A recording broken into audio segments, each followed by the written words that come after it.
नमस्कार दर्शकों, प्रद्युम्न ज्ञान कुंड में आपका स्वागत है। एक ऐसा चैनल जो आपको एकेडमिक लेवल से कॉम्पिटिटिव लेवल तक मजबूत बनाने के लिए प्रतिबद्ध है और तैयार भी है। आज हम सब मैथमेटिक्स के एक ऐसे ब्रांच की चर्चा करने वाले हैं जिसका नाम स्टैटिस्टिक्स है और वास्तव में यह अपने आप में खास है। बोर्ड एग्जाम से लेके कंपटीशन एग्जाम तक बार बार पूछे जाने वाला यह टॉपिक निरंतर रूप से एग्जामिनर का फेवरेट है। आज हम इसे इतने बेहतरीन तरीके से सीख जाएंगे कि निश्चित रूप से आपको इसमें कोई समस्या नहीं होने वाली है। और बोर्ड एग्जाम में तो निश्चित रूप से हर साल 1 से 2 प्रश्न आपके समक्ष जरूर होता है। असफलता एक चुनौती है, इसे स्वीकार करो। क्या कमी रह गई देखो और सुधार करो। जब तक न सफल हो नींद चैन को त्यागो तुम। संघर्ष का मैदान छोड़कर मत भागो तुम। कुछ किए बिना जय जयकार नहीं होती और कोशिश करने वालों की कभी हार नहीं होती। इसी मोटिवेशन के साथ आज हम अपने टॉपिक को शुरू करेंगे। तो स्टैटिस्टिक्स, सबसे पहले तो इसमें नाम में ही समस्या आती है। लोग गलत प्रोनाउंसिएशन करते हैं, गलत उच्चारण करते हैं। लोग बोलते हैं स्टैटिक्स, और आप हमेशा देखेंगे अपने स्कूल में या फिर अपने दोस्तों में हमेशा इसका गलत उच्चारण किया जाता है। लोग स्टैटिक्स बोलते हैं। आज से कोई स्टैटिक्स बोलेगा तो बोलिएगा भाई साहब, बहन जी आप गलत बोल रहे हैं, क्योंकि इसका उच्चारण जो होता है वो स्टैटिस्टिक्स होता है। तो हम उच्चारण के माध्यम से देखिए आज कितनी नई चीज सीखने को मिली। ये स्टैटिस्टिक्स होता है। दरअसल इसमें हमें 3 चीजों को निकालना रहता है। एक मीन, दूसरा मीडियन और तीसरा मोड। हम बिल्कुल बेसिक से एक हाई स्टैंडर्ड के सवाल की तरफ बढ़ेंगे, जो कि बोर्ड में कंपटीशन में आपसे बेसिक तो कम ही पूछा जाता है, लेकिन हम बेसिक्स के साथ आगे बढ़ने की कोशिश करेंगे। तो हमने मीन देखा, मीडियन देखा और मोड, ये 3 प्रकार से आपके प्रश्न बनते हैं। मीन भी निकालने के कई मेथड हैं, हम उसकी भी चर्चा कर लेते हैं। पहला मेथड होता है डायरेक्ट मेथड, मतलब डायरेक्ट मेथड की सहायता से हम मीन निकाल सकते हैं। दूसरा होता है step deviation method, step deviation method. और थर्ड एंड लास्ट होता है assumed mean method, assumed mean method, assumed mean method. आज के वीडियो में हम ये प्रयास करेंगे कि आपको डायरेक्ट मेथड की सहायता से मीन निकालना सिखा दिया जाए। साथ ही हम ये भी कोशिश करेंगे कि मोड भी आपको बता दिया जाए। बाकी अगले वीडियो में हम इसको मीडियन को ख़त्म करके स्टैटिस्टिक्स की आपकी जो समस्या है वो समाप्त हो जाएगी। तो चलिए मीन निकालने का प्रयास करते हैं। पहले बेसिक माध्यम से सीखते हैं मीन क्या होता है। मैं इसे मिटा दे रहा हूँ। मीन दरअसल एवरेज निकालना होता है।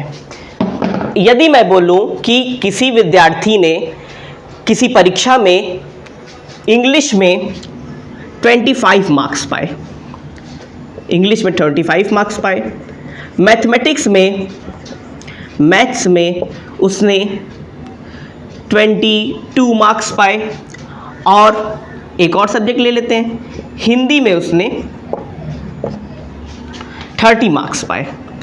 इसका मतलब नंबर ऑफ ऑब्जर्वेशन कितनी है हमारे पास? 3 है। नंबर ऑफ सब्जेक्ट्स इसका मतलब 3 है। तो जो मीन होगा दरअसल वो होता है sum of observation, sum of observation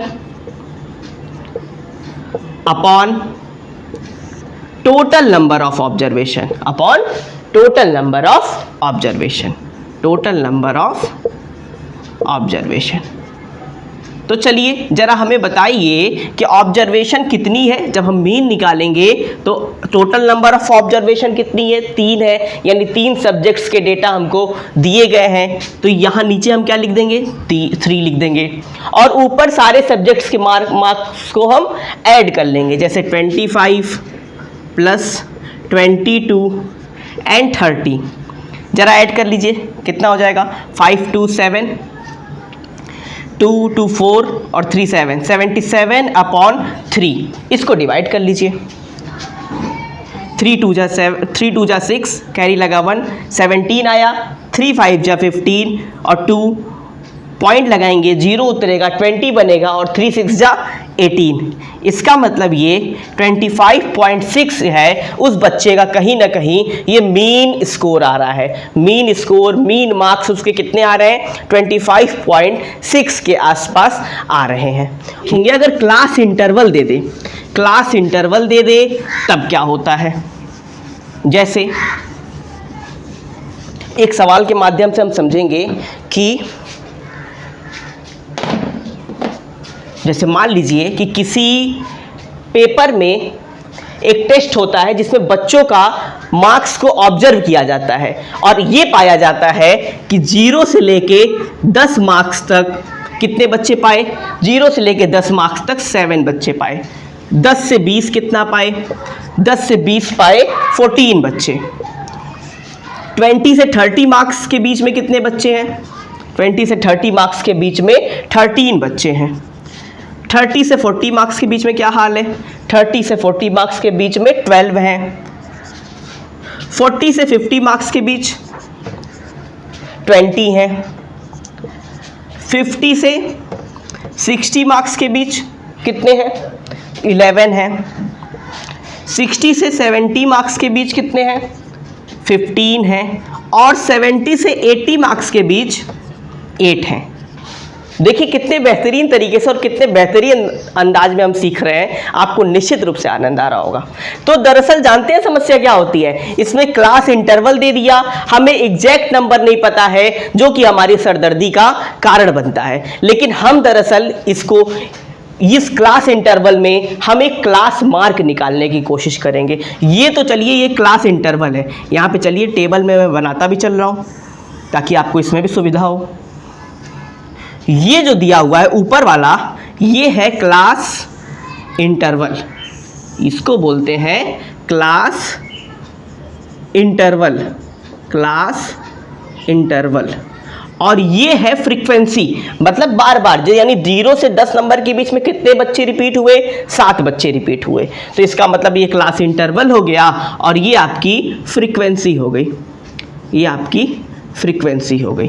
अब हम सबसे पहले तो इसका क्लास मार्क निकालते हैं। और ये देखिए क्लास इंटरवल में ये इसकी लोअर लिमिट है और ये इसकी अपर लिमिट है, मतलब जो पहले आता है उसका लोअर लिमिट हो जाता है और जो बाद में आता है वो अपर लिमिट हो जाता है। तो मतलब 0 से 10 क्लास इंटरवल में लोअर लिमिट क्या है? 0 है और अपर लिमिट क्या है?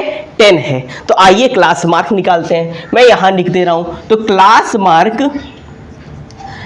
मार्क जो होता है बहुत आसान होता है। Class mark lower limit plus upper limit, मतलब हम लोअर लिमिट और अपर लिमिट को क्या करेंगे? जोड़ देंगे और अपॉन 2 कर देंगे, मतलब ये क्लास मार्क निकालने का तरीका है lower limit plus upper limit upon 2 कर दीजिए। चलिए तो जोड़ा जाए, इसको क्लास मार्क निकाला जाए। सबसे पहले तो क्लास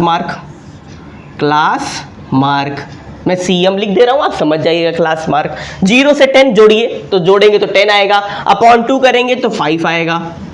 इसको जोड़िए 10 से 20 और 10 जोड़ेंगे 30 आएगा, अपॉन 2 करेंगे तो 15 आएगा। अब देखिए एक और तरीका है इसमें क्लास मार्क को डायरेक्ट फिल करने का। अगर इसको जोड़ते जा रहे हैं, देखिए 5 आया, 15 आया, इसकी बीच की गैपिंग कितने की है? 10 की है ना, मतलब इसके बीच का डिफरेंस कितना है? 10 है। तो हम 10 ही क्लास मार्क को बढ़ाते जाएंगे। इसका मतलब 5 हो गया, 15 हो गया, 25 हो गया, 35 हो गया, और बढ़ाते जाइए, 45 हो गया, 55 हो गया, 65 हो गया और ये 75 हो गया। चाहिए तो आप निकाल के देख लीजिए, वही आएगा। इसका मतलब हमने क्लास मार्क भी निकाल दिया। अब हम जो डायरेक्ट मेथड सीख रहे हैं मीन को, तो डायरेक्ट मेथड का जो फॉर्मूला होता है मैं सबसे पहले वो मेंशन कर दूं। डायरेक्ट मेथड का जो फॉर्मूला होता है वो मेंशन कर दूं। डायरेक्ट मेथड से जब मीन हम निकालते हैं, तो क्या हो जाता है सिग्मा। सिग्मा मतलब समेशन, सिग्मा मतलब सम, यानी जोड़ना है सबको। सिग्मा बराबर क्या हो जाएगा F x upon sigma F, मतलब कि हम सिग्मा एफ को जोड़ लेंगे, यानी जो फ्रीक्वेंसी है उसको ऐड कर लेंगे और सिग्मा एफ एक्स को भी जोड़ेंगे। लेकिन एफ एक्स तो अभी हमने निकाला नहीं है, यहाँ पे एक्स क्या है, यही क्लास मार्क है। एक्स क्या है, ये क्लास मार्क है। तो चलिए हम सबसे पहले तो एफ एक्स निकालेंगे। एफ एक्स निकालेंगे यानी एफ और एक्स का मल्टीप्लाई करेंगे। एफ एक्स निकालिए, चलिए। तो 7 5 जा, यहाँ पे 35 हो गया। इसका मल्टीप्लाई कीजिए तो 15 4 जा 60, कैरी लगा 6, 15 1 जा 15 और ये 21। इसका करिए,